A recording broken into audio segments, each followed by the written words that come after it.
नमस्कार, good evening, शुभ संध्या। ओम श्री ब्रह्मानंदाय नमः। ओम श्री केशवानंदाय नमः। स्वागत है आप सभी लोगों का और फेसबुक लाइव। और आज हम लोग चर्चा करने वाले हैं भारत में फ्रांसीसी और अंग्रेजी कंपनियों का आगमन। मॉडर्न इंडिया में हम लोग घुस चुके हैं। आधुनिक भारत के इतिहास में हमारी एंट्री हो चुकी है। और कल हम लोगों ने यूरोप की जो बाकी जो शक्तियां थी, पुर्तगाल, डेनिश, डच, इनके बारे में पढ़ा था। और आज हम लोग बात करेंगे फ्रांसीसी और अंग्रेजों के बारे में कि वो कंपनियां किस तरीके से भारत में आई और कैसे आगे चल करके अंग्रेज भारत की सबसे बड़ी शक्ति बने और अंग्रेजों ने भारत को जीतना आरंभ कर दिया। स्वागत है आप सभी लोगों का। और एक चर्चा मैं थोड़ी सी उससे पहले आपसे करना चाहूँगा। काफ़ी लोग चर्चा में जुड़ रहे हैं। नाम मैं सबके एक बार पढ़ देता हूं जितने लोग हैं जल्दी से। भारती राजपूत है, विशाल सिंह राजपूत हैं, अंजलि राजपूत है, इंद्रपाल राजपूत जी हैं, हमारे लक्ष्य के ललितपुर जिले के जिला अध्यक्ष संतोष राजपूत जी, डॉक्टर सोमेंद्र जी, लोधी पीके प्रेमी, चंद्र प्रकाश जी, लोधी हरिओम राजपूत, संतोष राजपूत जी, गौरव लोधी जी, आरबीएस लोधी जी, उसके अलावा अनीश कुमार जी हैं, एसरल राजपूत जी है, अमित राजपूत है, हरिमोहन राजपूत जी हैं, गिरीश भारत हैं, मंजू दयाल जी हैं, नमस्कार, गुड इवनिंग, नेत्रपाल सिंह जी हैं, इंजीनियर प्रवीण राजपूत लोधी हैं, रेखा राजपूत हैं, लोधी शैलेंद्र राजपूत जी हैं, पूनम राजपूत जी हैं, आरबीएस लोधी राजपूत हैं, लोधी शैलेंद्र राजपूत जी हैं, ओमकार लोधी जी हैं, श्यामलाल लोधा जी हैं, रोहित सिंह लोधी हैं, सतीश लोधी जी हैं, डॉक्टर सोमेंद्र जी हैं, आचार्य आलोक कुमार जी हैं। उसके अलावा सूर्य प्रताप सिंह, बहुत दिनों बाद सूर्य प्रताप सिंह हमारे बीच हैं आज। धर्मेंद्र सिंह वर्मा है, advocate Satish Lodhi ji, Devendra Lodhi ji, Lodhi Lala Bhaiya Singh, doctor Somendra ji, Krishna Gopal Lodhi, Sohan Rajput, good evening, doctor Monu Rajput, Ajit Lodhi, Puran Singh Patel साहब हमारे राष्ट्रीय महामंत्री लक्ष्य के, चंद्र प्रकाश जी अलीगढ़ से। और उसके अलावा नेत्रपाल सिंह जी हैं, रवि राज हैं, शंकर सिंह राजपूत हैं, सत्यपाल सिंह लोधी हैं, ओम प्रकाश राजपूत जी हैं, आशीष लोधी हैं हमारे बीच अयोध्या यूपी से, हिमांशु लोधी हैं, उदय सिंह है हमारे भाई बीएसएफ से। उसके अलावा योगेश कुमार हैं हमारे बीच में, लोधी अनिल वर्मा जी हैं इटावा से, नमस्कार। शंकर सिंह राजपूत हैं, रोहित सिंह लोधी हैं हमारे छोटे भाई उत्तर प्रदेश पुलिस, हिमांशु लोधी हैं, डॉक्टर दिनेश राजपूत जी हैं स्वामी जी के कर्मठ भक्त, डॉक्टर दिनेश राजपूत राठ हमीरपुर से, नरेंद्र वर्मा जी शाहजहाँपुर से। उसके अलावा डॉक्टर नारायण पटेल, नमो बुद्धाय, कैसे हैं डॉक्टर साहब। संतोष कुमार लोधा जी, संतोष राजपूत जी, ओबीसी पुष्पेंद्र सिंह लोधी हमारे बीच भोपाल से, भंवर सिंह नरवरिया साहब नमस्कार भिंड से, डॉक्टर चंद्रशेखर शास्त्री जी हमारे लक्ष्य कासगंज के जिला अध्यक्ष हैं। उसके अलावा असलेंद्र सिंह लोधी राजपूत हैं, नमस्कार। गवेंद्र सिंह जी हैं, नमस्कार। डॉक्टर साहब दिनेश जी कैसे हैं आप। वीरेंद्र कुमार वर्मा जी, अनुज कुमार ठाकुर नमस्कार प्रणाम। आदित्य जंघेल, रामचंद्र वर्मा जी हमारे लक्ष्य उत्तर प्रदेश के उपाध्यक्ष, Ramkishan Rajput ji very good evening. Doctor Dinesh Kumar Rajput engineer साहब हमारे बीच में, लक्ष्य राष्ट्रीय प्रभारी टेक्निकल टीम। धनी राम सिंह जी हैं हमारे बीच में पत्रकार, महेंद्रपाल राजपूत हैं पन्ना से, ओपी राजपूत जी हैं, नीरज राजपूत हैं हमारे बीच में, संतोष कुमार लोधी हैं, राजीव राजपूत जी हैं बैंक मैनेजर साहब, सत्यपाल सिंह लोधी हैं हमारे बीच में। और उसके अलावा वीरेंद्र राजपूत हैं हमारे बीच अमेठी में। वीरेंद्र राजपूत इस समय शायद अमेठी में नहीं है, इस समय ये दुबई में है और दुबई से ही हमारा सेशन देखते हैं। विजय सिंह लोधी जी हैं, लोधी नरेश राजपूत, हरिओम राजपूत। और उसके अलावा सागर राजपूत है ललितपुर यूपी से, welcome Sagar, how you. Sonu भी है हमारे साथ, सोनू लोधी अयोध्या से। नरेंद्र राजपूत जी हैं ग्वालियर से हमारे बीच में, जितेंद्र लोधी है मगड़िया राजपूत। उसके अलावा बनवारी सिंह जी हैं, मुकेश सिंह लोधी है, शिलान लोधी हैं, गुड इवनिंग। और उसके अलावा राजू प्रसाद जी हैं, सोनम राजपूत हैं हमारे बीच में, योगेश कुमार जी हैं। सभी का स्वागत है, नमस्कार, very good evening to all of you. और 150 तक हम लोगों के नाम बोलेंगे, उसके बाद जितने लोग जुड़ते रहेंगे। सर्वेश कुमार जी हैं, सर्वेश कुमार वर्मा, इंजीनियर दुष्यंत सिंह लोधी हैं हमारे बीच में। और उसके अलावा सुरेश कुमार जी हैं, राजेश कुमार राजपूत जी हैं, Gajendra Singh LSS, Gajendra all the best, thank you Gajendra, wonderful work. सबल सिंह नरवरिया साहब हैं, मुकेश सिंह राजपूत हैं। चलिए, उसके अलावा भाव परिवार बालाघाट से, हेलो भाव परिवार बालाघाट, सौरभ हाउ यू।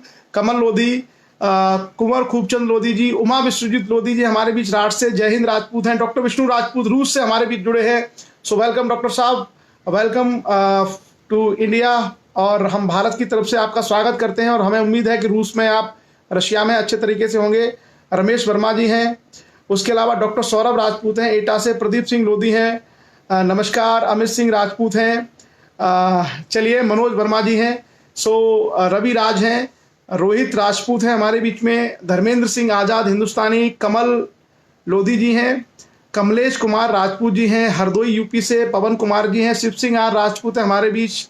चलिए बहुत बहुत धन्यवाद शिव सिंह। विजेंद्र ब्रिजेश राजपूत, प्रदीप राजपूत, राहुल सिंह लोधी सिंहपुरा से, नरेंद्र वर्मा जी नमस्कार नरेंद्र जी। हमारे लक्ष्य के जो है कासगंज से, पूरन वर्मा जी लोधी, देवेंद्र राजपूत, मुकेश सिंह लोधी, हिमांशु लोधी, यदुनंदन लाल लोधी। बाबूजी कैसे हैं आप? वेलकम, स्वागत है आपका हरदोई से हमारे बीच में। ताराचंद्र ढाका जी हैं हमारे बीच में, जय हिंद ढाका साहब। आशीष कुमार, अभिषेक कुमार, सुनील ठाकुर, ओम प्रकाश सिंगरौल जी, और उसके अलावा हमारे बीच में गौरव विशाल राजपूत हैं, राजपूत राहुल हैं हमारे बीच में, छत्री रविंद्र राजपूत, उसके अलावा चलिए ताराचंद ढाका जी सूरत से हैं, नमस्कार। गोविंद कुमार जी हैं, लोधी देवेंद्र राजपूत हैं, अभिराज हैं, अनिल कुमार सिंह जी हैं, ब्रजेश राजपूत जी हैं, पुरुषोत्तम राजपूत जी हैं, करण सिंह जी हैं, चलिए आशीष कुमार जी हैं, और धर्मवीर सिंह हैं डिबाई से, डिबाई बुलंदशहर से, ठाकुर ललित सिंह जी हमारे बीच में, और विनय लोधी हैं हमारे बीच में अयोध्या से। चलिए RBS लोधी जी, अभिषेक कुमार जी, अनार सिंह वर्मा जी नमस्कार। पुनः आप सभी लोगों का बहुत बहुत स्वागत है। और अब हम लोग अपना सेशन आरंभ करेंगे, क्योंकि अभी जो संख्या है वो 200 के आसपास हो चुकी है। 198 लोग हमारे सेशन में जुड़ चुके हैं। बाकी जिन लोगों के अंदर पेशेंस होगा, चकलेश लोधी, हेमलता लोधी जी, लोधी देवेंद्र जी, राम सिंह लोधी जी, योगेश कुमार जी, देवीराम राजपूत साहब, लोधी नरेश राजपूत जी। वेलकम, सभी का स्वागत है। नरेश राजपूत जी लोको पायलट हैं भारतीय रेलवे में, स्वागत है लोधी नरेश जी आपका। अनूप राजपूत, महेंद्र कुमार जी कटनी मध्य प्रदेश से हैं आप, पुष्पेंद्र लोधी जी, चलिए नेत्रपाल सिंह जी। अब हमारे बीच में 200 लोग जुड़ चुके हैं और हम चर्चा आरंभ करेंगे, और स्वागत है आप सभी लोगों का। इससे पहले मैं एक छोटी सी जानकारी आपके साथ में चर्चा करना चाहूंगा। दुनिया में जितने बड़े और महान संगठन बनते हैं, वो महान संगठन बहुत महान लोगों के मस्तिष्क की उपज होते हैं। ऐसे हर कोई आदमी संगठन नहीं बना सकता। कभी भी बहुत प्रभावशाली और जिन्होंने समाज की धारा को बदला है, ऐसे संगठन बहुत महान मस्तिष्क की उपज होते हैं। दुनिया भर के इतिहास को अगर आप देखेंगे तो आप पाएंगे जर्मनी में, फ्रांस में, इंग्लैंड में, अमेरिका में, भारत में जो बड़े बड़े संगठन बने हैं और उन संगठनों ने बहुत महत्वपूर्ण कार्य किए हैं, वो सारे संगठन बहुत महान लोगों की उपज होते हैं, उनके दिमाग की उपज होते हैं। और संगठनों के पीछे बहुत बड़ा त्याग होता है, और कभी भी जो वर्तमान पीढ़ी होती है वो उस संगठन से लाभान्वित कम होती है, उसके बजाय आने वाली पीढ़ियां उस संगठन से ज़्यादा लाभान्वित होती हैं। ये एक मेरा छोटा सा सजेशन है आप लोगों के, कि जो लोग भी संगठनों में कार्य करते हैं वो लोग कभी ये नहीं सोचें कि हम संगठन में पदाधिकारी बन गए तो हम ही को इसका लाभ मिले। नहीं, हमेशा कभी भी जब संगठन बनते हैं तो उसका उद्देश्य होता है कि आने वाली पीढ़ियां उससे लाभान्वित होंगी। पहली पीढ़ी को हमेशा त्याग और परिश्रम करना होता है, पहली पीढ़ी को हमेशा अपना सेक्रीफाइस करना होता है, अपना समय देना होता है। तो कुछ लोगों के अंदर अगर इस तरह की भावना है कि हम संगठन में पदाधिकारी बन गए और हम ही इसका लाभ लें, ऐसा नहीं होता है। हमेशा पहली वाली पीढ़ी को पिता की भूमिका निभानी होती है, उनको त्याग करना होता है, और जो आने वाली पीढ़ियां होती हैं वो उसका लाभ उठाती हैं। तो हमेशा जो लोग संगठनों में जुड़े हैं या जिनके मन में संगठनों के प्रति आस्था है, उनको ये ध्यान रखना चाहिए कि आपका त्याग, आपका समर्पण संगठन के प्रति आने वाली पीढ़ियों को लाभ पहुंचाएगा। और आप अगर ऐसे हो गए कि आपका अपना स्वार्थ जाग गया कि मुझे इसका लाभ मिले, तो आपके संगठन बहुत अल्पकालिक होते हैं, वो कभी भी फलीभूत नहीं हो सकते, ना ही कभी उनके परिणाम आ सकते। और हमेशा वही लोग कामयाब होते हैं जो बहुत लंबा विजन लेके चलते हैं। ऐसा नहीं कि हमें 5 साल में क्या करना है, हमको 50 साल में क्या करना है, 100 साल बाद क्या होगा।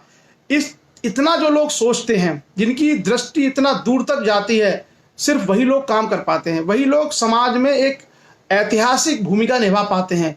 जो लोग ये सोचते हैं कि 50 साल बाद हमारे समाज का क्या होगा, आज अगर हम ये काम करें तो ये 50, 60, 70, 80 साल बाद समाज की स्थिति क्या होगी, वही लोग एक विजन समाज के लिए दे पाते हैं।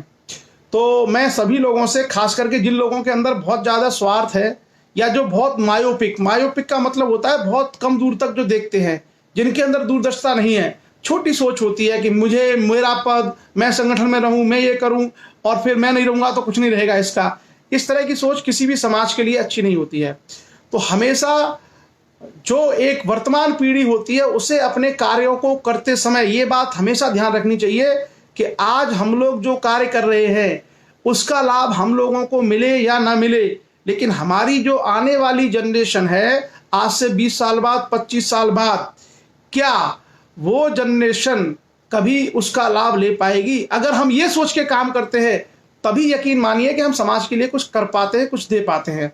और अगर हम केवल वर्तमान में किसी संगठन में किसी पदों पर अगर कहीं भी है तो हम लोग बहुत स्वार्थी हैं, फिर हम उस समाज को देना नहीं चाहते, बल्कि उल्टे हम उस समाज से लेना चाहते हैं।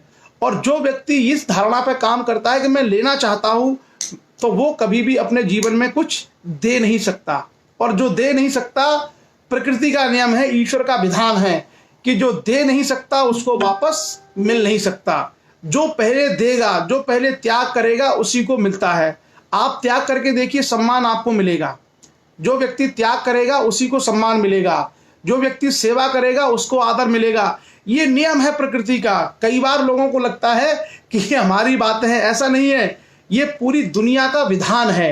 आप पूरे विश्व में कहीं भी अध्ययन करिए, जो त्यागी पुरुष होते हैं, जो दूरदर्शी पुरुष होते हैं, जो ज्ञानी पुरुष होते हैं, वो अपने कार्यों, अपने विचारों, अपने त्याग और अपने समर्पण से इतनी बड़ी छाप छोड़ जाते हैं कि फिर समाज उनका सम्मान स्वतः करने लगता है। तो हम लोगों को समाज के क्षेत्र में हमेशा इन बातों का ध्यान रखना चाहिए कि हम लेने के लिए काम कर रहे हैं या देने के लिए।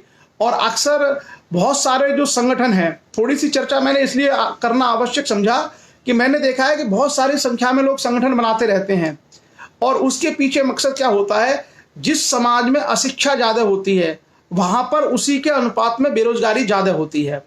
अशिक्षा होगी तो बेरोजगारी होगी, बेरोजगारी होगी तो संगठन में काम करने के लिए आपको लोग मिल जाएंगे। ऐसे ही आप सोशल मीडिया पर डाल दीजिए कि तुमको इस संगठन का जिला अध्यक्ष बनाया जाता है, तुमको इस संगठन का जिला महामंत्री बनाया जाता है, क्योंकि बेरोजगारी है और बेरोजगारी के मूल में है अशिक्षा। तो जो व्यक्ति खुद अशिक्षित है या उसके पास हाई स्कूल इंटर तक की केवल पढ़ाई लिखाई है, वो अपने पैरों पर भी नहीं खड़ा हो पाएगा, वो अपनी दाल रोटी का भी व्यवस्था नहीं कर सकता। क्यों? क्योंकि अपने पैरों पर खड़े होने के लिए उसको क्वालिफिकेशन चाहिए, योग्यता चाहिए और साथ ही साथ कोई टेक्निकल स्किल चाहिए। अब अगर उसके पास अपने लिए, अपने पैरों पर खड़े होने के लिए, अपनी दाल रोटी खाने के लिए भी कोई नौकरी नहीं है, कोई काम धंधा नहीं है, कोई रोजगार या कोई बिजनेस नहीं है, ऐसे आदमी को, ऐसे बेरोजगार युवा को आप उठा के बना दो अपने किसी संगठन का जिला अध्यक्ष या जिला महामंत्री, तो आप ये सोचिए, जो व्यक्ति खुद अपने पैरों पर खड़ा नहीं हो सकता, क्या वो समाज को खड़ा कर सकता है? जो व्यक्ति अपनी पढ़ाई लिखाई के दम पर अपने लिए दो रोटी की व्यवस्थाएं, अपने लिए रोजगार, अपने लिए नौकरी की व्यवस्था नहीं कर सकता, क्या वो समाज को खड़ा कर पाएगा? असंभव। और बहुत सारे चालाक लोग इसी का फायदा उठाते हैं, समाज की अशिक्षा का और लोगों की गरीबी का, कमजोरी का लाभ उठाते हुए उनको नए नए संगठन बना के पद बांटते रहते हैं कि आज से तुम हमारे ये अध्यक्ष हो गए, आज से तुम हमारे ये महामंत्री हो गए, आज से तुम प्रचार सचिव हो गए। ऐसा नहीं करना चाहिए। ये सोशल क्राइम है, ये सामाजिक अपराध है। क्योंकि हम लोग समाज के साथ क्या करते हैं कि हम समाज में ऐसे बच्चे जिनको पढ़ना चाहिए, जिनको अपने पैरों पर खड़ा होना चाहिए, जिनको अपने माता पिता की मदद करनी चाहिए, ऐसे बच्चों को हम शिक्षा से वंचित करके अपने संगठन के नाम पर कि तुम हमारे साथ काम करोगे, तुम विधायक बन जाओगे, तुम जिला पंचायत बन जाओगे, बहुत सारे बच्चों के भविष्य को भटका देते हैं और पूरे के पूरे समाज के वातावरण में एक गलत परंपरा का और एक गलत जो तरंगे हैं, गलत ऊर्जा है, नेगेटिव एनर्जी को हम लोग भर देते हैं। तो ये चीजें बहुत ध्यान में रखनी चाहिए। और किसी भी समाज का संघर्ष अपने आप से ज्यादा होता है। अगर हम किसी व्यक्ति के ऊपर जाएं तो आप देखना कि किसी भी व्यक्ति का संघर्ष सबसे ज्यादा खुद से होता है। आपको लगता है हम लोगों में से कितने सारे लोग हैं जो एक दूसरे से मिले हैं? हम में से अधिकांश लोग एक दूसरे से नहीं मिले हैं। हम लोग सब अपने अपने जीवन में संघर्ष कर रहे हैं, अपने खुद के प्रति संघर्ष कर रहे हैं। किसी का नौकरी का संघर्ष है, किसी का परिवार का, किसी का किसी चीज का संघर्ष है। हम तो एक सोशल प्लेटफॉर्म के माध्यम से केवल आपस में जुड़े हुए हैं, लेकिन हमारे जो संघर्ष हैं वो अपने आप से सबसे ज्यादा है। तो जब हम अपने आप से संघर्ष करके कामयाबी के रास्ते पर चलने के लिए अपने आप को सक्षम नहीं बना सकते, तो किस तरीके से हम इन संगठनों के माध्यम से इस तरह की चीजें कर सकते हैं समाज में। और ये एक बहुत बड़ी समस्या नोटिस की गई है जब से सोशल मीडिया आया है। सोशल मीडिया ने क्या किया है कि समाज सेवा को अपने घर बैठ के करना सिखा दिया है। कुछ नहीं करना, आप अब 2-4 लोगों को जानते हैं, एक बात करिए और उसका नाम डालिए कि आज से रविंद्र सिंह राजपूत को जो है जिला महोबा का जिला अध्यक्ष बनाया जाता है। क्यों बनाया, क्या काम करोगे, आपके पास पैसा क्या है, खुद जो है रविंद्र सिंह राजपूत जी अपने पैरों पर खड़े हैं या नहीं है, उनके माता पिता के पास क्या भोजन की और घर की व्यवस्था है, क्या उनके घर में जो बच्चे हैं उनकी पढ़ाई की फीस जाती है, या उनकी कोई जवान बहन है उसकी शादी के लिए व्यवस्था है। ये सारे प्रश्नों को हम नहीं सोचते। ये सोशल मीडिया ने एक जिसको बोलते हैं ना एक छद्म वातावरण क्रिएट किया है, फर्जी। उस फर्जी वातावरण में बहुत सारे लोगों के कैरियर डिस्टर्ब होते हैं, बहुत सारे लोग जो है अपने रास्तों से भटक जाते हैं। और किसी भी समाज के ज्ञानी और दूरदर्शी लोगों का काम यही होता है कि वो इस तरह की चीजों से समाज को सचेत करें।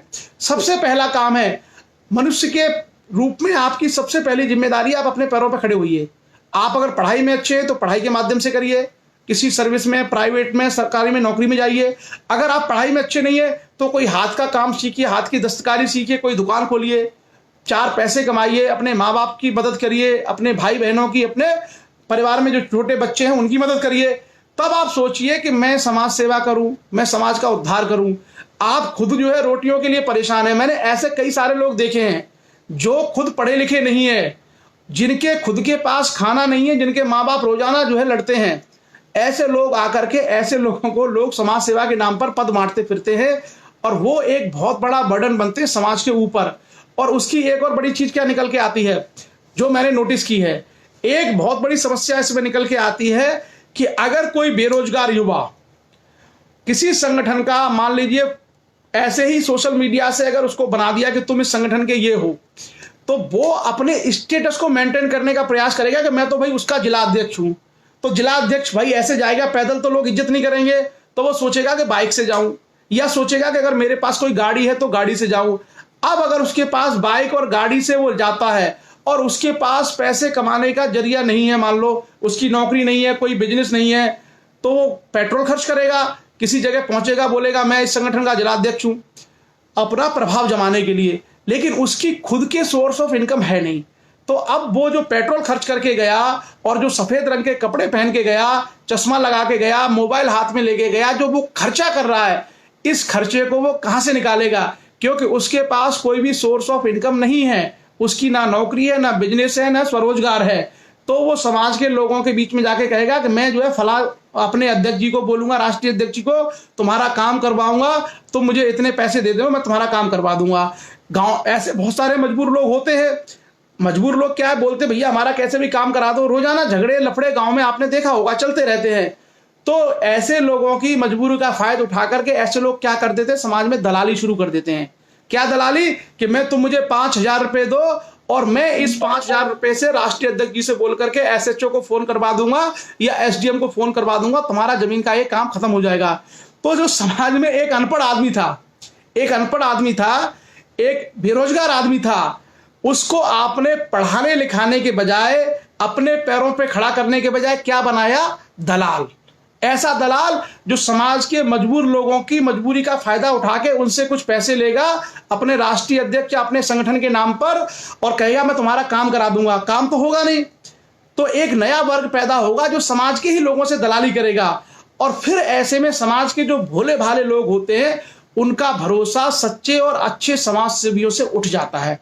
उनको लगता है यार वो आए थे जिला अध्यक्ष जी, वो हमसे 5,000 रुपए लेके गए और उन्होंने हमसे हमारा काम नहीं कराया, आप भी ऐसा ही करोगे।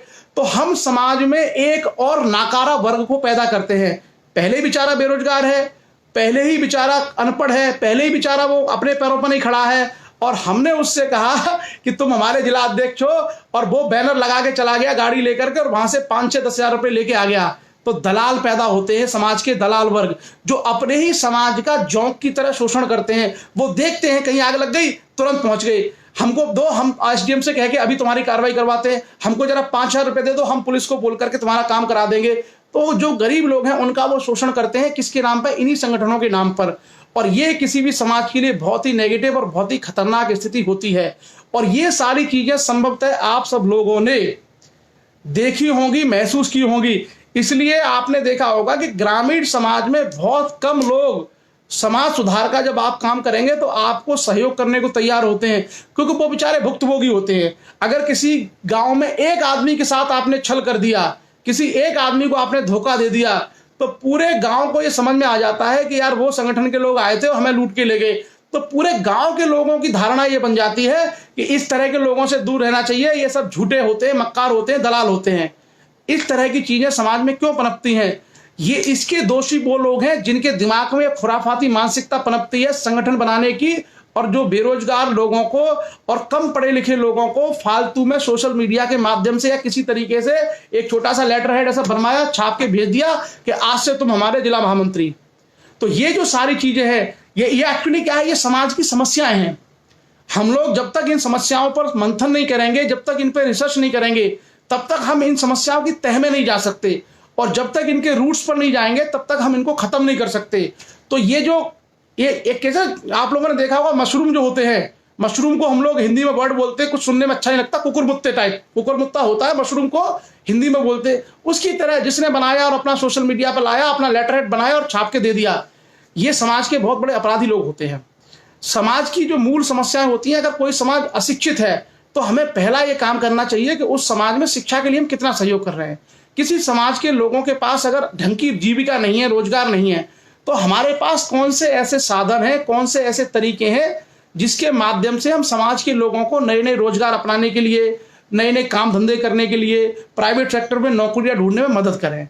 जब व्यक्ति शैक्षिक रूप से ठीक हो जाएगा तो उसको समझ हो जाएगी, और जब आर्थिक रूप से उसके पास तनख्वाह आने लगेगी तो फिर वो प्लानिंग करना शुरू करेगा कि मुझे घर बनवाना है, बच्चों को भी पढ़ाना है, बहन की शादी भी करनी है। इन सब चीजों के माध्यम से फिर समाज में और उस परिवार का उत्थान संभव होता है। और जो ये जो परंपरा है समाज में कि संगठन खोलते चले जाओ और बेरोजगार और अनपढ़ लोगों को पदाधिकारी बनाते चले जाओ, इसका सबसे बड़ा नुकसान ये होता है कि पहले से ही गरीब और जो कमजोर लोग हैं, जो कम पढ़े लिखे हैं, उनका शोषण करने के लिए हम एजेंट तैयार कर देते हैं। ये बिल्कुल एजेंट होते हैं, और ऐसी घटनाएं कई सारी मेरे संज्ञान में भी आई थी। मैंने कई सारे लोगों को महासभाओं के पदाधिकारी होने के नाम पर गरीब लोगों से 10-10, 20-20, 25-25 हजार रुपए की दलाली करते हुए मेरे पास लोगों ने कंप्लेंट भेजी कि सर देखिए हमारे गांव में आए थे, हमारा जो है ये नुकसान हो गया था खेत का, और वो आए थे और पैसे ले गए और हमारा काम भी नहीं हुआ, 1.5 साल हो गई। तो इस तरह की बहुत सारी कंप्लेंट मुझे लोगों ने भेजी कि सर ये चीजें हमारे यहाँ हुई हैं। तो इस तरह की चीजें लोगों को नहीं करनी चाहिए। और हम सभी जो लोग पढ़े लिखे जो लोग हैं, उनका दायित्व बनता है कि भैया किसी को किसी का झंडा पकड़ाने से, किसी की जिंदाबाद करने से पहले किसी बच्चे को बोलोगे तू स्कूल जा, और तेरी उम्र अगर यूनिवर्सिटी लायक है तो यूनिवर्सिटी जा, पहले स्कूल जाओ, अगर स्कूल से बड़े हो गए तो यूनिवर्सिटी जाओ, रास्ता अपने आप मिल जाएगा। अगर आप यूनिवर्सिटी और कॉलेज का रास्ता अपनाओगे या किसी कंपनी का या सरकारी दफ्तर का रास्ता अपनाओगे तो आपका जीवन ऐसे ही बेहतर हो जाएगा। आप किसी महासभा, किसी संगठन के झंडे उठाते हुए अपने ही समाज में आप दलाली करोगे तो कहां आपका जीवन बेहतर होगा। और ये चीजें बहुत लंबे समय तक नहीं चलती हैं। ये सारी चीजें जो है 1 साल, 2 साल, 3 साल, क्योंकि जिस तरह का आचरण ये लोग करते हैं वो 1 साल में लोगों को पता चल जाता है। उसके बाद सामाजिक बहिष्कार होगा, दुत्कार रहेंगे और उसकी इज्जत पूरी तरीके से, प्रतिष्ठा समाप्त हो जाती है। मैं किसी भी हाई स्कूल इंटर पढ़े लिखे लड़के को जिसकी उम्र 18 साल 20 साल की है, उसको मैं दोषी इसलिए नहीं मानता कि वो मैच्योर नहीं है, उसको इतना ज्ञान ही नहीं है। लेकिन जो वो बैठे हुए हैं 50 साल के, 40 साल के, 60 साल के लोग, जो इस तरह की खुरापात अपने दिमाग में क्रिएट करते रहते हैं और ऐसे बेरोजगार और कम पढ़े लिखे लोगों का शोषण करके उनको समाज सेवा के नाम पर चंदा उगाई कराना, दलाली कराने के काम शुरू करते हैं, ये बहुत भयंकर तरीके से समाज में जोंक की तरह समाज को चूसते हैं, शोषण करते हैं गरीब लोगों का। और गरीब लोग क्या है बेचारे, इनके झांसे में आ जाते हैं। एक पुलिस वाला आ जाता है तो गांव के लोग डर जाते हैं, और यही हमारे जो पदाधिकारी जाके उनको बोलते हैं कि हम तुम्हारा काम करा देंगे। तो इस तरह की चीजें समाज में पढ़े लिखे लोगों को संज्ञान में रखनी चाहिए और उनको सदैव रोकने का प्रयास करना चाहिए। हाँ, पढ़ने की अगर आपकी कोई इच्छा है, एजुकेशन की इच्छा है, और वो बच्चा कहता है कि साहब मुझे पढ़ना है, उसकी हम कितनी मदद करें, ये हमारे लिए महत्वपूर्ण है। जरूरी नहीं है कि हम पूरी फीस लें, हम उसको बोलें कि भैया तुम्हें हम उनका पता दे रहे हैं, उनसे मिल लो, वो तुम्हें गाइड कर देंगे। अच्छा चलो एक काम करो, वहां से तुम्हें किताब मिल जाएगी, उनसे बात कर लो। हमें इस तरह के कार्य करते रहने चाहिए। सो हमेशा अपने सबसे पहले, अगर आपको समाज का काम करना है और राजनीति का भी काम करना है, मान लीजिए किसी की राजनीति की भी इच्छा है, तो सबसे पहले अपनी एजुकेशन हासिल करिए। व्यक्ति का अपने पैरों पर खड़े होने का सबसे बड़ा आधार है उसकी शिक्षा। जो जितना ज्यादा शिक्षित होगा वो उतना ही ज्यादा अपने पैरों पर खड़ा होगा, पहला। और दूसरा, अपनी आजीविका, अपना रोजगार, अपनी नौकरी, अपना स्वरोजगार, अपना बिजनेस, उसको खड़ा करिए। कहीं ना कहीं अपना कैरियर बनाइए। और जब आप अपना कैरियर बना लेंगे, दो रोटी कमा के अपनी मेहनत से खाएंगे, तो परिवार का भी भला करेंगे, अड़ोसी पड़ोसी का भला करेंगे, रिश्तेदारों को भी मदद कर पाएंगे। और उसके बाद अगर आप समाज सेवा करेंगे तो लोगों को लगेगा कि भाई अपने पैरों पर खड़ा व्यक्ति है, ये कर रहा है तो अच्छी बात है। कभी भी बेरोजगार आदमी, हमेशा बेरोजगार आदमी जिसके पास खुद के लिए पैसे नहीं है, वो सारे के सारे लोग हमेशा ये मान के चलना, देखो सीधी बात है, जिसके खुद के पास खाने की रोटी नहीं है वो लोगों के बीच में जाके क्या करेगा? रोटी ही तो खाएगा। और जब उसको बाहर की रोटी खाने की आदत लग जाएगी तो मेहनत करने की आदत छूट जाएगी, वो परिश्रम नहीं करेगा। और जो व्यक्ति परिश्रम नहीं करेगा वो फिर उल्टे सीधे और खुराफाती काम करेगा। उसके मन में हो सकता है दलाली आ जाए, उसके मन में हो सकता है काम के बहाने लोगों से पैसा लेना शुरू हो जाए। और यहीं से समाज का पतन होता है। किसी भी सोसाइटी में जो सोसाइटी का स्टेटस है, उसमें जो पतन होता है, उसका जो डिक्लाइन होता है, इसी वजह से होता है। चलिए खैर, आज हमने थोड़ी सी संगठन के बारे में बात की और अब हम लोग आते हैं अपने मूल टॉपिक पर। इसका एक संदेश आप लोगों के लिए भी है। आप जो 250 लोग इस चर्चा में जुड़े हुए हैं, आप लोग भी सबसे पहले अपनी पढ़ाई पर ध्यान रखिए। और अगर आपने पढ़ाई पूरी कर ली है तो अपने बच्चों की पढ़ाई पर ध्यान रखिए और हमेशा अपने पैरों पर खड़े होइए। खुद पैसा कमाइए मेहनत से। और उसके बाद आपका जो मन करे, आपका मन बिजनेस करने का है बिजनेस करिए, आपका मन समाज सेवा करने का है समाज सेवा करिए, आपका मन यदि ये कहता है कि मुझे राजनीति करनी है, अपने पैरों पर खड़े होके तब आप इन चीजों को शुरू करिएगा, ठीक है। और किसी भी व्यक्ति को एजुकेशन से कभी भी डिफ्लेक्ट मत करिएगा। मैं सबसे बड़ा अपराधी उस व्यक्ति को मानता हूं जो समाज के युवाओं को शिक्षा से वंचित कर दे अपनी राजनीति के लिए, धर्म के लिए। अगर आपने जिंदाबाद मुर्दाबाद के लिए, धर्म के लिए, राजनीति के लिए अगर समाज के बच्चों को, 18 साल के 16 साल के बच्चों को एजुकेशन से, कॉलेज से, अगर स्कूल से दूर कर दिया, मैं तो उन्हें सबसे बड़ा अपराधी मानता हूं, क्योंकि सबसे बड़ा नुकसान समाज का उन्हीं लोगों ने किया। चलिए अब हम लोग आगे बात करेंगे। और आगे आज हम दो शक्तियों की बात करने वाले हैं। एक शक्ति है फ्रांसीसी और एक शक्ति है अंग्रेज।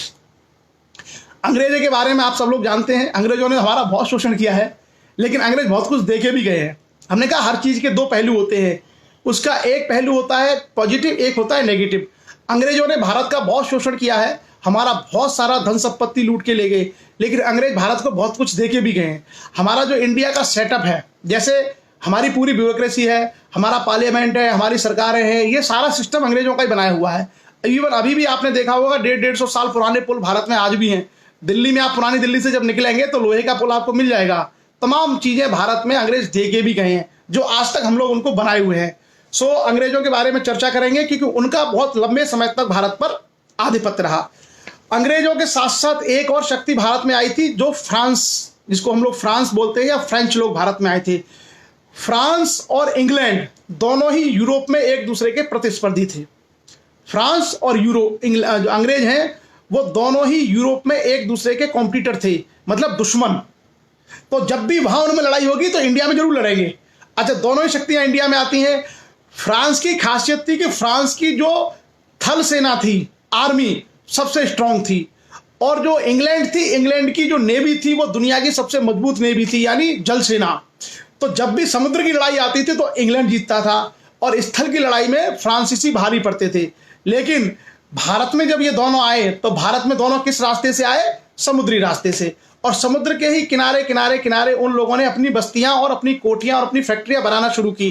तो इनके बीच में जो झगड़े होंगे वो समुद्री किनारों पर ही होंगे, चाहे वो सूरत है, चाहे मछलीपट्टनम है, चाहे मद्रास है, चाहे पांडिचेरी है, चाहे चंद्रनगर है, कहीं भी झगड़े होंगे इन दोनों के बीच में। कहाँ होंगे? कोस्टल एरियाज पर, समुद्री किनारों पर। और समुद्री किनारों पर झगड़े होंगे तो जैसा मैंने कहा कि अंग्रेजों की जो नौसेना थी उस समय विश्व की सबसे ताकतवर और मजबूत नौसेना थी।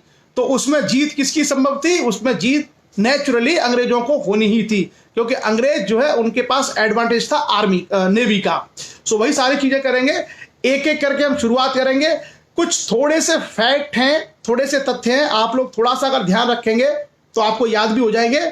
शुरुआत करते हैं फ्रेंच ईस्ट इंडिया कंपनी से। तो जैसे अंग्रेजों की ईस्ट इंडिया कंपनी थी, ऐसे ही फ्रेंच ईस्ट इंडिया कंपनी भी थी। और ये कंपनी, वहां का राजा था लुई 14वां। उसने 1664 ईस्वी में, उसका एक मिनिस्टर था मिस्टर कोलबर्ट।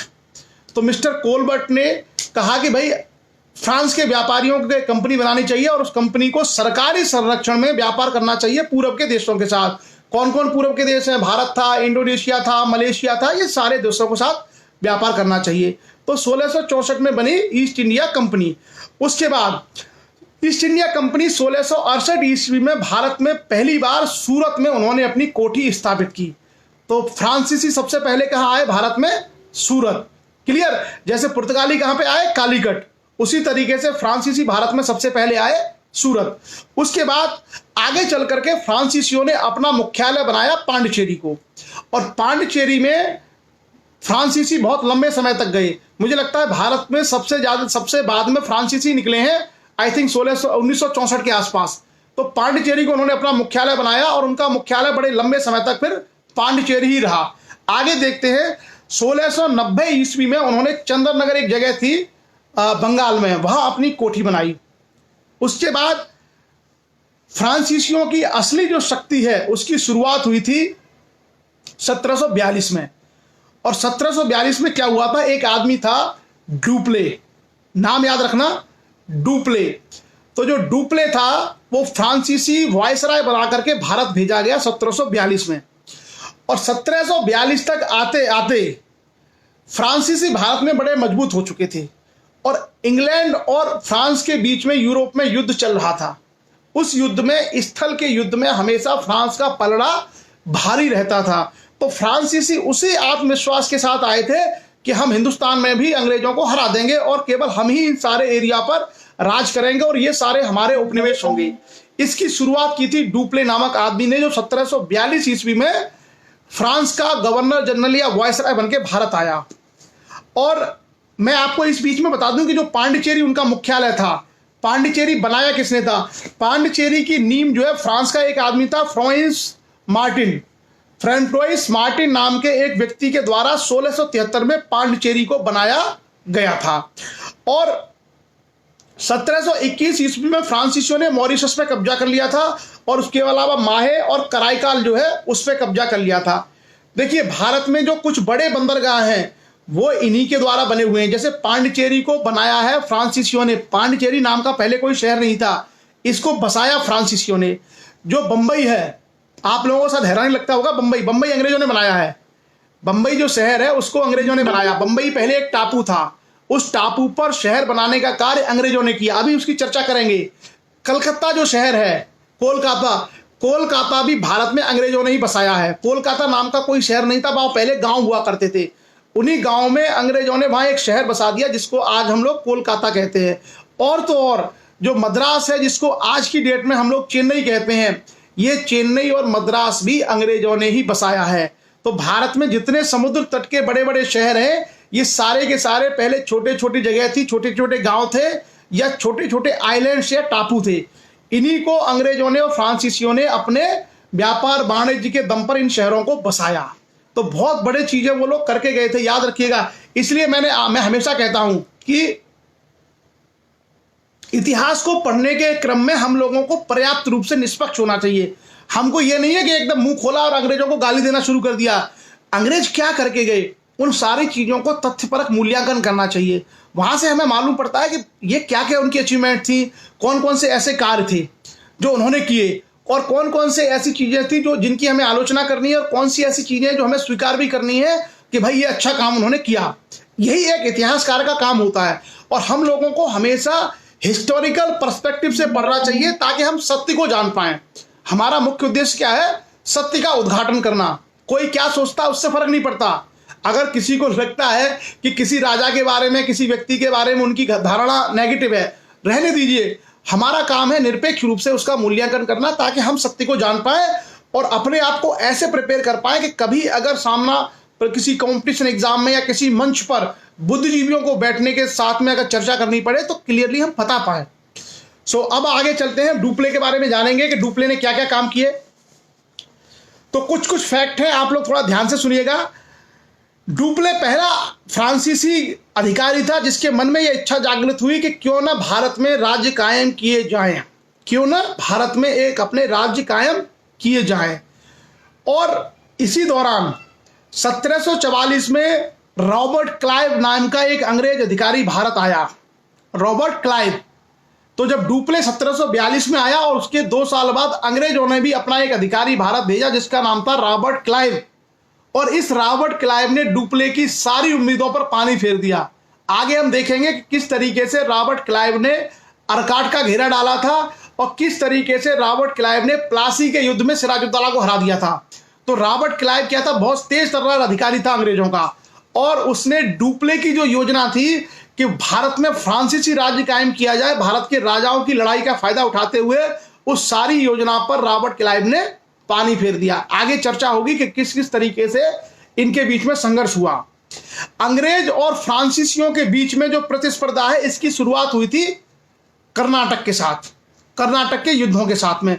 और कर्नाटक को लेकर के 3 बार युद्ध हुआ। कर्नाटक को लेकर के अंग्रेजों में और फ्रांसीसियों के बीच में 3 बार युद्ध हुआ। पहले युद्ध में अंग्रेज शामिल नहीं थे, लेकिन उन्होंने सपोर्ट दिया था वहां के नवाब को।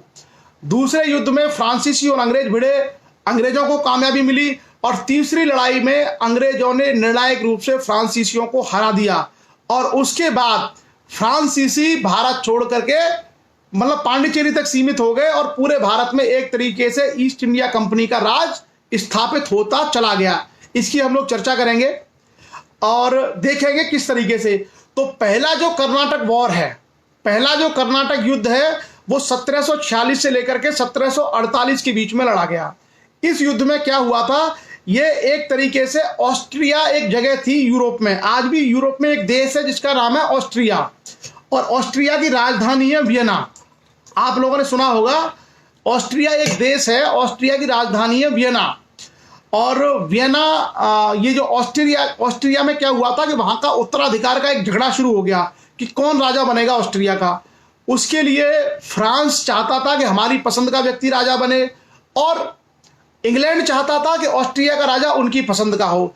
इसी कारण से ऑस्ट्रिया के उत्तराधिकार को लेकर के फ्रांस और इंग्लैंड में यूरोप में झगड़े शुरू हो गए, मतलब युद्ध शुरू हो गया।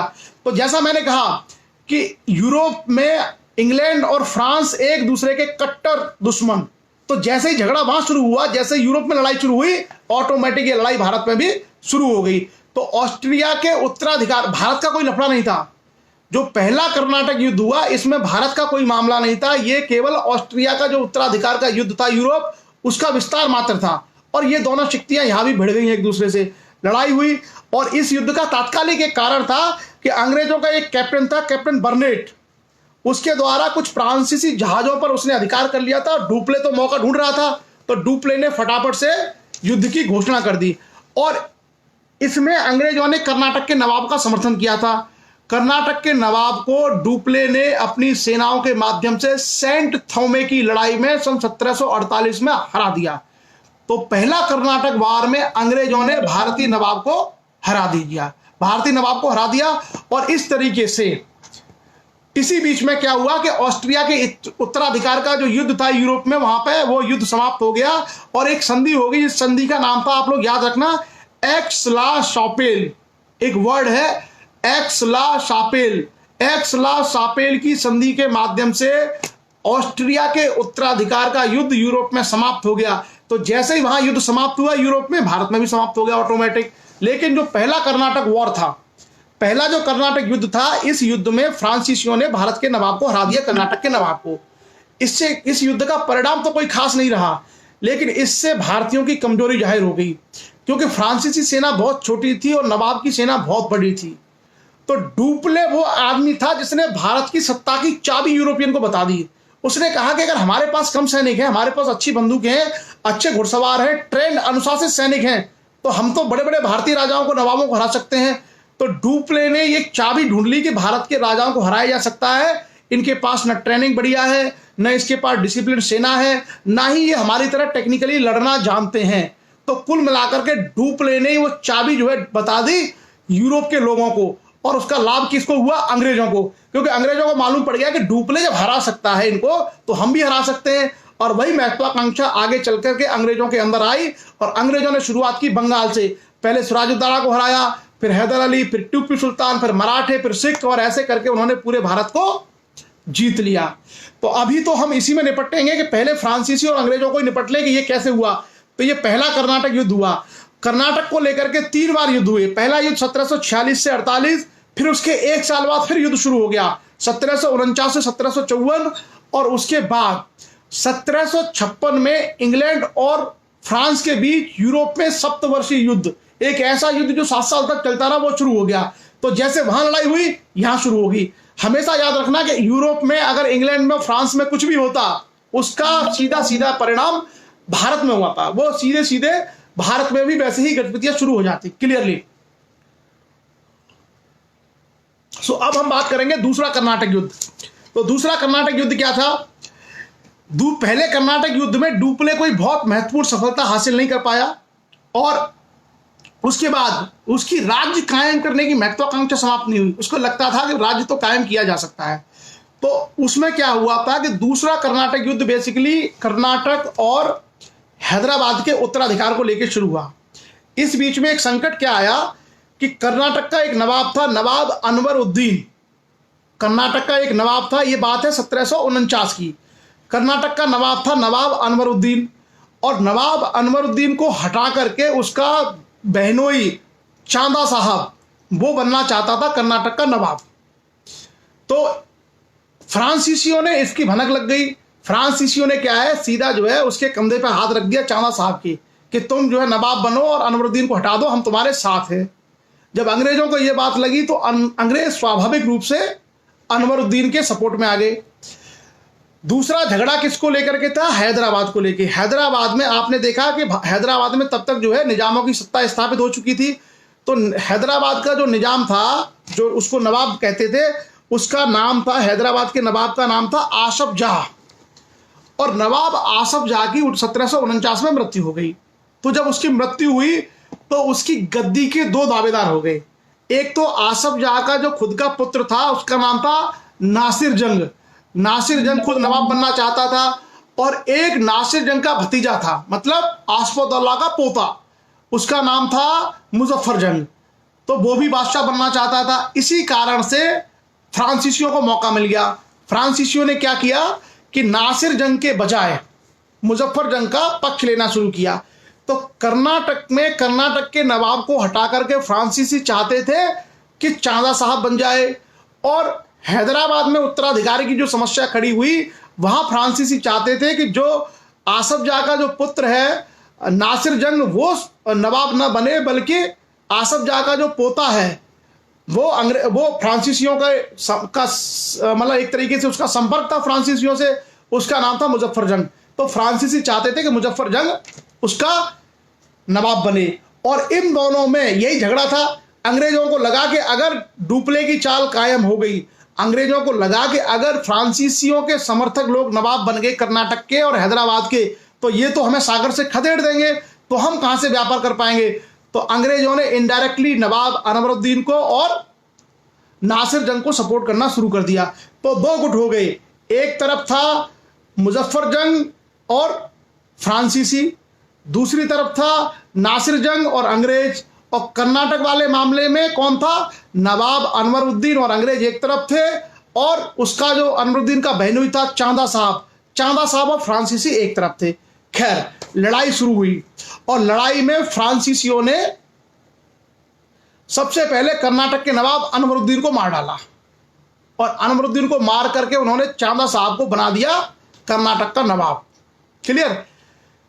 और जो उसका जो बेटा था अनवरुद्दीन का, उसका नाम था, उसके बेटे का नाम मैं सोचता हूं, अनवरुद्दीन के बेटे का नाम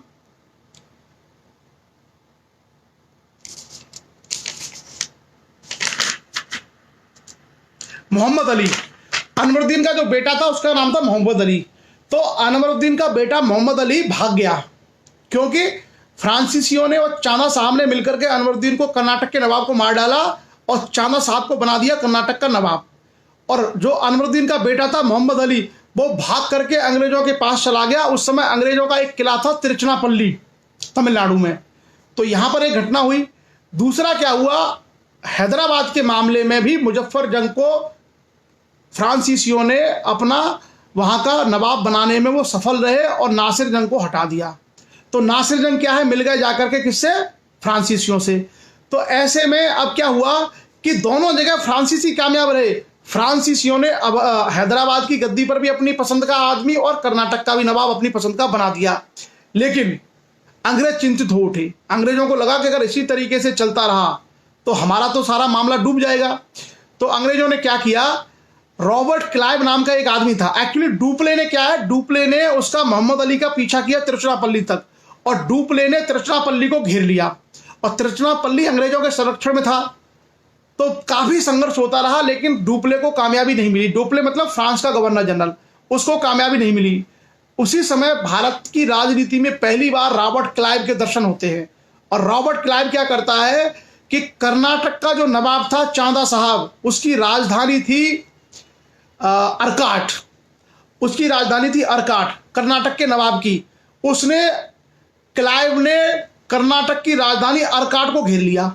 और जब कर्नाटक की राजधानी अर्काट को क्लाइव ने घेर लिया तो डुप्ले के हाथ पैर फूल गए। उन्होंने कहा ये क्या हो रहा है, क्योंकि डुप्ले ना तो उसको जीत पा रहा था तिरुचिरापल्ली को, परिणाम स्वरूप डुप्ले को ये मजबूर होकर के वहां से अपना घेरा हटाना पड़ा। और इस तरीके से फाइनली अंग्रेज इसमें विजयी हुए और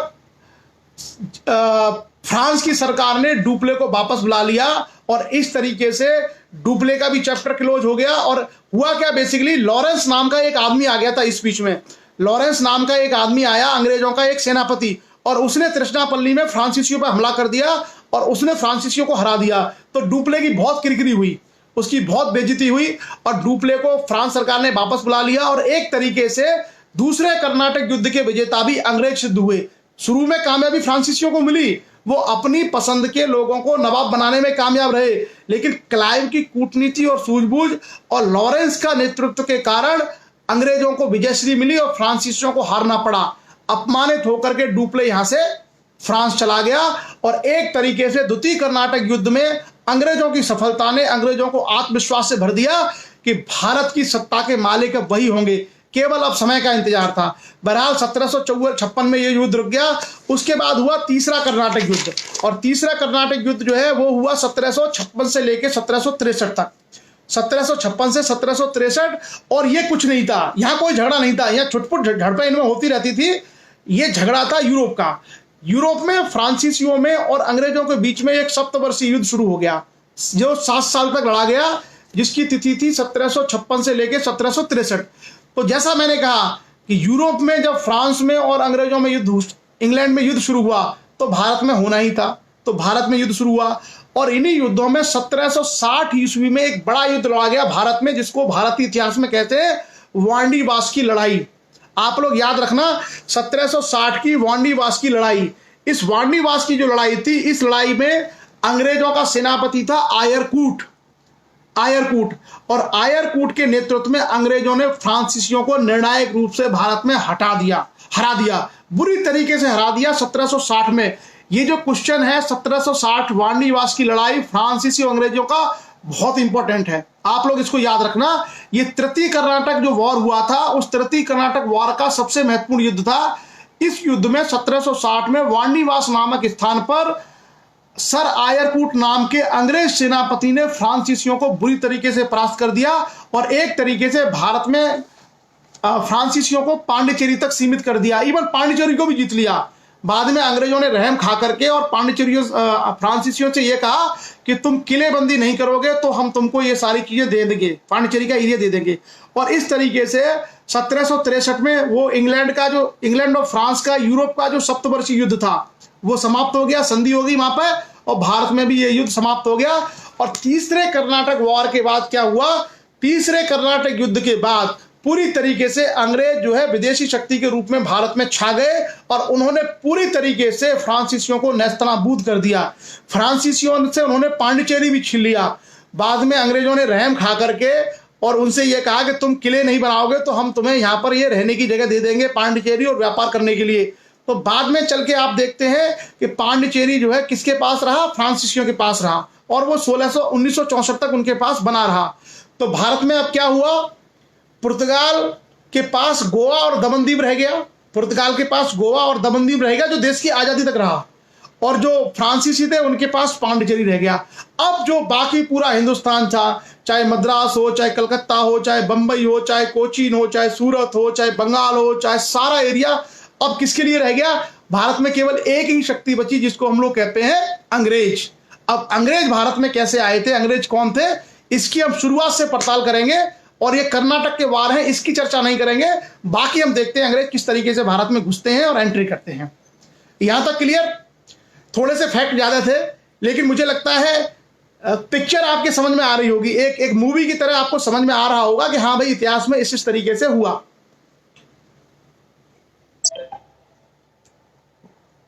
चलिए, तो अब हम बढ़ते हैं आगे अंग्रेज।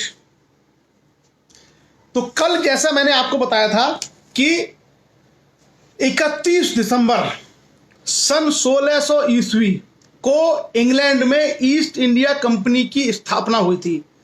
सन 31 दिसंबर 31 दिसंबर 1600 को ईस्ट इंडिया कंपनी की स्थापना हुई थी इंग्लैंड में। और जॉन वॉट और जॉर्ज वाइट करके दो लोग थे जिन्होंने ईस्ट इंडिया कंपनी बनाई थी। इस ईस्ट इंडिया कंपनी ने एक एप्लीकेशन दिया था ब्रिटेन की महारानी को। उस समय ब्रिटेन की महारानी थी 1600 में एलिजाबेथ टेलर। जब एलिजाबेथ टेलर ब्रिटेन की महारानी थी, उसी समय हिंदुस्तान का बादशाह था अकबर। क्लियर। भारत का बादशाह उस समय अकबर था और ब्रिटेन की महारानी का नाम था एलिजाबेथ टेलर। तो उन्होंने एप्लीकेशन दिया ईस्ट इंडिया कंपनी के जो संस्थापक थे कि भाई हमको पूरब के साथ ट्रेड विद ईस्ट, मतलब इंडिया नहीं, ट्रेड विद ईस्ट, जिसमें इंडिया भी था, मॉरिशस भी था, इंडोनेशिया भी था, मालदीव भी था, उसके अलावा आपका मलेशिया भी था, और जितने भी ईस्टर्न कंट्री थे उन सारे कंट्रियों के साथ में ट्रेड करने का उन्होंने एक रिक्वेस्ट, एक एप्लीकेशन दिया। तो ब्रिटेन की महारानी एलिजाबेथ टेलर ने 15 साल का चार्टर दिया। चार्टर मतलब एक तरीके से अनुमति पत्र, और उनको एक अनुमति पत्र दिया किसको, ईस्ट इंडिया कंपनी को, कि तुम लोग जाओ और जाकर के व्यापार कर सकते हो, लेकिन तुम जो व्यापार करोगे व्यापार तुम्हारा होगा। अगर कोई क्षेत्र तुम जीत लेते हो तो वो क्षेत्र इंग्लैंड का माना जाएगा। क्लियर। वो क्षेत्र किसका माना जाएगा, इंग्लैंड का माना जाएगा। तो जैसे पुर्तगाल की कंपनी थी, फ्रांस की कंपनी थी, डेनिश कंपनी थी, ये सारी कंपनियां व्यापार करने के लिए भारत और पूर्वी देशों में आई थी, सेम उसी तरीके से ईस्ट इंडिया कंपनी भी भारत में व्यापार करने के लिए आई थी। लेकिन भारत की हालत को जब उन्होंने देखा कि यहां तो ऐसे ऐसे लोग भरे पड़े हैं जो अपने ही भाइयों से छुआछूत करते हैं, अपने ही भाइयों को मारते पीटते हैं, राजा एक दूसरे से लड़ रहे हैं, यानी यहाँ के समाज में इस तरह की चीजें हैं जहां पर कोई राष्ट्र नाम की संकल्प है ही नहीं। तो ऐसे लोगों की राजनीतिक फूट का लाभ उठा करके और भारत की दोषपूर्ण संरचना का लाभ उठा करके सबसे पहले फ्रांसीसियों ने कोशिश की, और जब फ्रांसीसियों को थोड़ी सी कामयाबी मिली तो अंग्रेजों को पता लग गया कि ये भैया सबसे अच्छी जगह है, यहाँ पैसे की, धन की तो कोई समस्या है ही नहीं, इसी पे कब्जा कर लो, इस पे कब्जा कर लोगे पूरी दुनिया हमारी हो जाएगी। तो इसी का लाभ अंग्रेजों ने उठाया और एक तरीके से धीरे धीरे करके यहाँ के सारे राजाओं को, सारे नवाबों को उन्होंने एक तरीके से तोड़ दिया। क्लियर। सो अब हम लोग चर्चा करते हैं भारत में जब ईस्ट इंडिया कंपनी की शुरुआत हुई तो भारत में उस समय बादशाह अकबर थे। लेकिन अकबर के समय में अकबर क्या बहुत शक्तिशाली व्यक्ति थे। अकबर जो है दुनिया के सबसे ताकतवर राजाओं में से एक थे उस जमाने में। तो अंग्रेजों की हिम्मत नहीं हुई। आप देखना 1600 में इंग्लैंड में कंपनी बनी ईस्ट इंडिया कंपनी, लेकिन ईस्ट इंडिया कंपनी भारत को कब जीतती है, ईस्ट इंडिया कंपनी भारत में विजय हासिल करती है 1757 में प्लासी। तो औरंगजेब के समय, अकबर के समय, या आप समझिए शाहजहां के समय, जहांगीर के समय उनकी हिम्मत नहीं हुई, क्योंकि ये बहुत ताकतवर लोग थे। अंग्रेजों ने अपना इंतजार किया, वो करते रहे, और जब उनको लगा कि भारत में अब कोई केंद्रीय शक्ति मजबूत नहीं है तो भारत में उन्होंने पहले छोटी छोटी शक्तियों को हराया और बाद में चल करके फिर वो मुगल और मराठों तक भी पहुंच गए। एक एक करके हम चर्चा करेंगे। और सबसे पहले मैं आपको बताऊं कौन अंग्रेज था। सबसे पहले 1599 ईस्वी में एक अंग्रेज व्यक्ति भारत आया था जिसका नाम था जॉन मिडल्टन। ये सवाल कभी कभी आ सकता है कि पहला अंग्रेज हिंदुस्तान में कौन आया था। तो पहला अंग्रेज जो भारत आया था उसका नाम था जॉन मिंडेल हॉल। पहला अंग्रेज भारत में आया था John Mildenhall. East India company के बनने से 1 साल पहले, कंपनी 1600 ईस्वी में बनी थी, जॉन मिंडेल हॉल भारत में आया था 1599 ईस्वी में। सबसे पहले अंग्रेजों ने भारत में एंट्री की जहांगीर के दरबार में, और जहांगीर के दरबार में 1608 ईस्वी में एक कैप्टन हॉकिंस नाम का एक अंग्रेज आया और उसने कहा कि सम्राट जेम्स प्रथम ने हमको भेजा है कि हम आपके साथ व्यापार करें। तो जहांगीर ने उसको कुछ सहूलतें दे दी। उसके बाद आगे चल करके सन 1615 ईस्वी में टॉमस रो करके एक अंग्रेज दूत जहांगीर के दरबार में पहुंचा और उन्होंने कहा कि हम व्यापार करना चाहते हैं, हमको सहूलतें दी जाएं। तो टॉमस रो को अंग्रेज सम्राट का राजदूत होने के कारण जहांगीर ने पहली बार कुछ सुविधाएं दी कि तुम हमारे समुद्री तटों से व्यापार कर सकते हो। यह भारत में शुरुआत होती है अंग्रेजों की ईस्ट इंडिया कंपनी के व्यापार के माध्यम से। समुद्री एरिया में वो व्यापार कर रहे थे, लेकिन मुगलों के साथ संपर्क करके पहली बार उनकी शुरुआत यहां से होती है। उसके बाद अंग्रेजों ने क्या किया, अंग्रेजों ने 1632 ईस्वी में गोलकुंडा का सुल्तान था, उससे एक सुनहरा फरमान प्राप्त किया। और उस सुनहरे फरमान में क्या था, उन्होंने ये कहा गोलकुंडा के सुल्तान ने कि तुम हमको 500 पगोड़ा दोगे हर साल। पगोड़ा मतलब वहां की करेंसी, जैसे रुपया चलता है उसी तरीके से जो बीजापुर था, बीजापुर में पैगोड़ा चलता था, उनका जो रुपया था उसका नाम पैगोड़ा था। तो बीजापुर के सुल्तान ने अंग्रेजों से यह कहा कि तुम हमको 500 पैगोड़ा हर साल दोगे और उसके बदले में बीजापुर के राज्य में जितने भी बंदरगाह हैं उन सारे बंदरगाह से तुम मुक्त रूप से, स्वतंत्र रूप से व्यापार कर सकते हो। अंग्रेजों को तो मौका चाहिए था। उन्होंने कहा इससे बढ़िया क्या बात होगी कि 500 रुपये व्यापार से कमा के इनको दे दो और बाकी भारत में जितने बंदरगाह हैं बीजापुर के राज्य में उन सारे बंदरगाहों से व्यापार करो। तो अंग्रेजों के लिए तो फायदा ही फायदा था। ये जो 1632 का बीजापुर के जो सुल्तान का सुनहरा फरमान था, इसने अंग्रेजों की किस्मत पलट दी। इसका बहुत बड़ा आर्थिक लाभ अंग्रेजों को हुआ। क्यों? क्योंकि अब उनको फ्री ट्रेड मिल गया, एक तरीके से मुक्त व्यापार करने का लाइसेंस मिल गया और अब वो इन सारे समुद्री तटों से लेकर के अपना माल निर्यात करने लगे और बहुत बड़ा मुनाफा ईस्ट इंडिया कंपनी के लोग कमाने लगे। क्लियर? आगे चलते हैं। आगे क्या हुआ? आगे सन 1639 में, ये 1632 में उनको सुनहरा फरमान मिला था, 1639 में अंग्रेजों ने चंद्रगिरी के राजा से मद्रास का एरिया पट्टे पर ले लिया।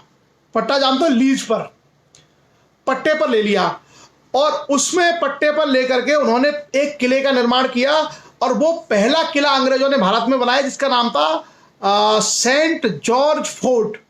मद्रास के पास में जो अंग्रेजों ने किला बनाया उसका नाम था सेंट जॉर्ज फोर्ट 1739 में। और आगे चलकर यहीं पर आके चल करके मद्रास शहर की स्थापना हुई। क्लियर? उसके बाद मद्रास शहर आगे चल करके इसी तट पर मद्रास शहर बना। और क्या हुआ? अब बंबई की कहानी सुनिए। 1661 में बड़ी इंटरेस्टिंग हिस्ट्री है, मैं आपको बताऊं।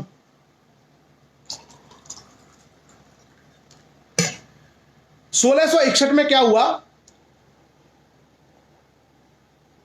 यूरोप में एक घटना घटी। यूरोप में क्या घटना घटी कि पुर्तगाल की एक राजकुमारी थी कैथरीन और इंग्लैंड का राजकुमार था चार्ल्स द्वितीय। तो 1661 ईस्वी में कैथरीन का विवाह, यानी पुर्तगाल की राजकुमारी कैथरीन का विवाह इंग्लैंड के राजकुमार चार्ल्स द्वितीय के साथ हुआ। और जैसे ही पुर्तगाल की राजकुमारी का विवाह अंग्रेजों के राजा के साथ हुआ, पुर्तगाली बड़े दानी थे, उन्होंने कहा भैया आज से बंबई तुम्हारा। तो बंबई क्या है? बंबई बेसिकली उन्होंने उनको दान में दे दिया। बंबई का टापू, बंबई शहर नहीं था, जो बंबई का टापू था व्यापार करने के लिए जो पुर्तगालियों के अधिकार में था। कैथरीन का विवाह जब चार्ल्स द्वितीय से हुआ तो वो सारा का सारा एरिया पुर्तगालियों ने दहेज में दे दिया इंग्लैंड वालों को कि तुम ले जाओ और इस टापू से व्यापार करो। तो देखो, शादी हो रही है इंग्लैंड में, शादियां कहां हो रही है? इंग्लैंड में, पुर्तगाल में, और जमीन किसकी बांट रहे हैं? हमारी हिंदुस्तान की। तो इस तरीके से उन लोगों ने बंबई उनको मिला। और बंबई का क्या हुआ आगे चल करके? एक जेराल्ड आंगियार करके एक अंग्रेज था, मिस्टर जेराल्ड आंगियार। उस व्यक्ति ने उसी टापू पर, जहां पर उनको ये टापू बंबई का मिला था, वहीं पर उसने एक शहर बसाया और उस शहर का नाम रखा बंबई। तो बंबई शहर की स्थापना किसने की थी? जेराल्ड आंगियार नाम के अंग्रेज ने, ब्रिटिश ने की थी। तो मद्रास, बंबई और कलकत्ता, अभी कलकत्ता भी आएगा। तो एक तरीके से दो चीजें उनके हाथ में आ गई अंग्रेजों के, बंबई आ गया, मद्रास आ गया। उसके बाद आगे क्या करता है? सन 1687 में जॉब चारनाक नाम का एक आदमी था, अंग्रेज। जॉब चारनाक ने बंगाल के नवाब इब्राहिम खां के निमंत्रण पर एक जगह पड़ती थी सुतानती, सुतानती करके एक गांव था, वो गांव इब्राहिम खान ने उसको दे दिया, किसको? जाप चारनाक को, और कहा कि तुम अंग्रेजों से कहा अपनी बस्ती यहां बसा सकते हो। जाप चारनाक ने वहां पे अंग्रेजी बस्ती बसाई और उसके साथ साथ उसमें गोविंदपुर और कालीकाता एक गांव था, एक गांव था गोविंदपुर, एक गांव था कालीकाता। ये गोविंदपुर और कालीकाता और सुतानाती, ये तीनों गांव मिलाकर के वहां बस्ती बनना शुरू हुई, जिसको आज हम लोग कोलकाता कहते हैं। तो ये कोलकाता नाम बेसिकली कालीकाता से लिया गया है। कालीकाता वहां एक छोटा सा गांव था, और काली का मतलब समझते हो, बंगाल में काली जो है उनकी पूजनीय देवी है। बंगाली लोग काली की पूजा करते हैं, तो काली वहां के लिए पवित्र नाम था। तो वो कालीकाता एक गांव था, उसी गांव और सुतानती, कालीकाता और गोविंदपुर, इन तीन गांवों को मिलाकर के बस्तियों का निर्माण शुरू हुआ और आगे चल करके यही कलकत्ता कहलाया। अंग्रेज इसको कैलकाटा बोलते थे, हिंदुस्तानी इसको कलकत्ता बोलते थे, और आज इसका नाम चेंज करके कोलकाता हो गया। क्लियर? सो ये कहानी है कलकत्ता की या कोलकाता की। 1687 ईस्वी में जॉब चारनाक नाम के अंग्रेज व्यक्ति ने इसको बसाया। अब देखिए कहानी क्या हुई। अंग्रेजों के पास भारत के तीन सबसे बड़े बंदरगाह, कलकत्ता उनके पास आ गया, मद्रास उनके पास आ गया, बंबई उनके पास आ गया। मतलब उस समय के, आज आप मुंबई कह सकते हो, चेन्नई कह सकते हो, कोलकाता कह सकते हो, लेकिन उस समय के बंबई, मद्रास और कलकत्ता, तीनों बड़े बंदरगाह उनके पास आ गए। तो जब तीनों बड़े बंदरगाह उनके पास होंगे तो समुद्री व्यापार का सबसे बड़ा मुनाफा किसके हाथ में जाएगा? अंग्रेजों के हाथ में। और जिसके पास मुनाफा ज्यादा जाएगा वो आर्थिक रूप से मजबूत होगा, और जो आर्थिक रूप से मजबूत होगा वो ज्यादा बड़ी सेना रख सकता है, ज्यादा हथियार खरीद सकता है। इसलिए समुद्री सेना के मामले में, नौसेना के मामले में अंग्रेज मजबूत हो गए, क्योंकि अंग्रेजों की हिस्सेदारी किसमें बढ़ गई? अंग्रेजों की हिस्सेदारी बढ़ गई थी व्यापार में और बंदरगाहों पर। इसी कारण से आगे चल करके कर्नाटकों के युद्ध में अंग्रेजों ने फ्रांसीसियों को हरा दिया, अंग्रेजों ने सिराजुद्दौला को हरा दिया।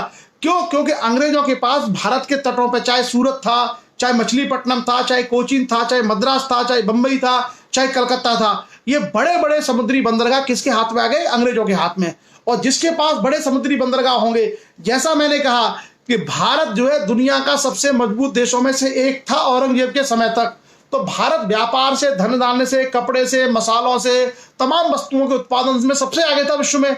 तो ऐसे में अंग्रेजों को व्यापार करने के लिए सारी वस्तु यहां से मिलती थी और वो यूरोप के देशों में बेच करके बड़ा मुनाफा कमाते थे। तो जब बड़ा मुनाफा कमाएंगे तो ऐसे में वो बड़ी सेनाएं रख सकते थे, बड़े खर्चे कर सकते थे, और यही बड़ी सेनाएं और बड़े खर्चों ने अंग्रेजों को क्या है, एक तरीके से भारत में विजेता के रूप में स्थापित किया। आगे बढ़ते हैं हम लोग और आगे चलते हैं कि क्या क्या और घटनाएं हुई। तो सबसे पहले पुर्तगालियों के तीव्र प्रतिरोध के बावजूद भी, जैसा पता नहीं पुर्तगालियों ने सबसे ज्यादा प्रतिरोध किया था, उस सब के बावजूद भी ईस्ट इंडिया कंपनी अपनी स्थापना के 90 साल के अंदर अंदर भारत के तीन बड़े बंदरगाहों पर कब्जा करने में कामयाब रहे। अंग्रेज ईस्ट इंडिया कंपनी कब बनी थी? 1600 में।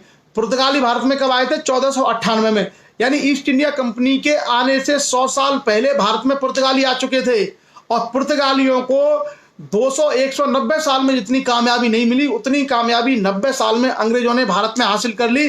बंबई ले लिया, मद्रास ले लिया और कलकत्ता ले लिया। कलकत्ता 1687 में, सबसे बाद में उन्होंने कलकत्ता बसाया।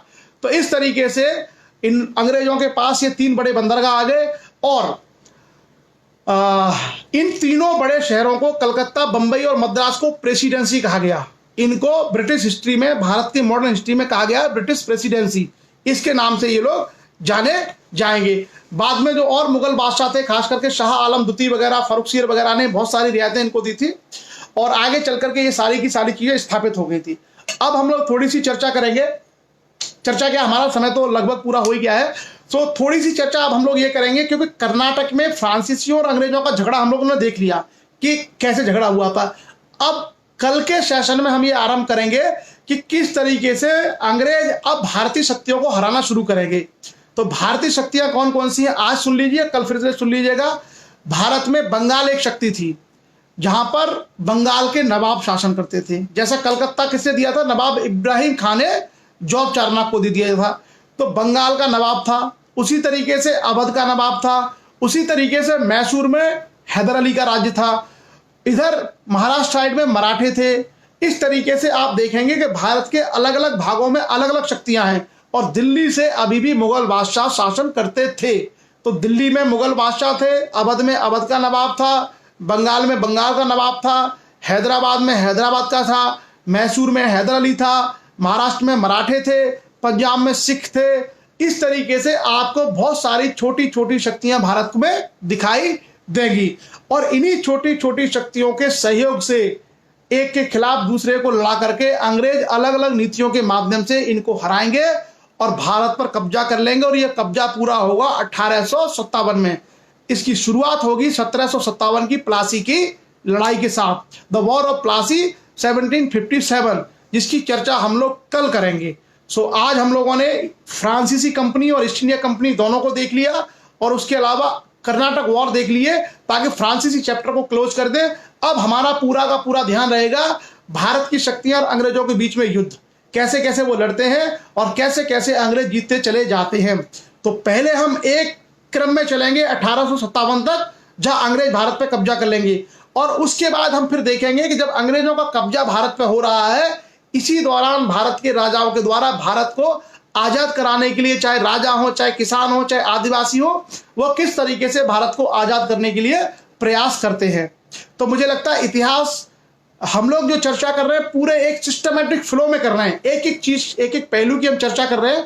और अगर इतना भी आप लोग पूरा समझ जाते हैं तो मुझे लगता है आईएएस के लायक तो पर्याप्त है। और अगर आईएएस के लायक पर्याप्त है तो बाकी चीजों की टेंशन लेने की जरूरत नहीं है अपन को, क्योंकि अगर हम आईएएस की परीक्षा के लायक अगर तैयार हो जाते हैं तो बाकी फिर छोटी मोटी चीजों के बारे में घबराने की और उनको सोचने की आवश्यकता ही नहीं है। सो आज की क्लास उम्मीद है आपको पसंद आई होगी, और अब हम लोग आज की क्लास को यही विराम देते हैं। आप सभी लोग चर्चा में जुड़े, 200 से ऊपर लोग चर्चा में रहे, और अधिकांश समय 150 से ज्यादा लोग हमेशा सेशन देखते रहे। ये जो आज का सेशन है थोड़ा सा जटिल है। जटिल क्यों है? क्योंकि इसमें फ्रेंच और जो इंग्लैंड की जो इंग्लिश एंग्लो फ्रेंच जो कंपटीशन है, Carnatic wars, we have discussed about the Carnatic wars, the competition between the Britishers and the French. So आप अगर इसको शेयर कर देंगे तो ये उन बच्चों को मिल जाएगा जिनको कोई कंफ्यूजन होता है किस चीज को लेकर के, कि फ्रांसीसी अंग्रेजों के संबंध कैसे थे, कौन पहले आया, किसने जीता, कहाँ लड़ाई हुई। तो आप लोग प्लीज दूसरे बच्चों की सुविधा के लिए इसको शेयर करते रहिए, और जितने ग्रुप्स में आप इसको भेज सकते हैं भेजते रहिए, ताकि बच्चे इसको सेशन को सुन करके पढ़ते रहें और उनका कॉन्सेप्ट क्लियर होते रहे। क्योंकि मैं काफी मेहनत करके ये चीजें बनाता हूं ताकि लोगों को बहुत इजीली, बहुत आसानी से समझ में आ जाए। सो चलिए, बहुत बहुत धन्यवाद आप सभी लोगों का, अपना समय निकाला। और मुझे लगता है कि आप लोगों का खाने का भी समय हो गया होगा, काफी लोग लेट हो गए। और कल सुबह एक सरप्राइज है, कल का जो मॉर्निंग सेशन है, मॉर्निंग सेशन में एक बड़ा सरप्राइज है, वो कल ही हम आपको बताएंगे। सो आज की चर्चा हम लोग यहीं विराम देते हैं। आप सभी लोग चर्चा में जुड़े, उसके लिए आप सभी लोगों का पुनः बहुत बहुत आभार। थैंक यू, गुड नाइट, शुभ रात्रि, जय हिंद।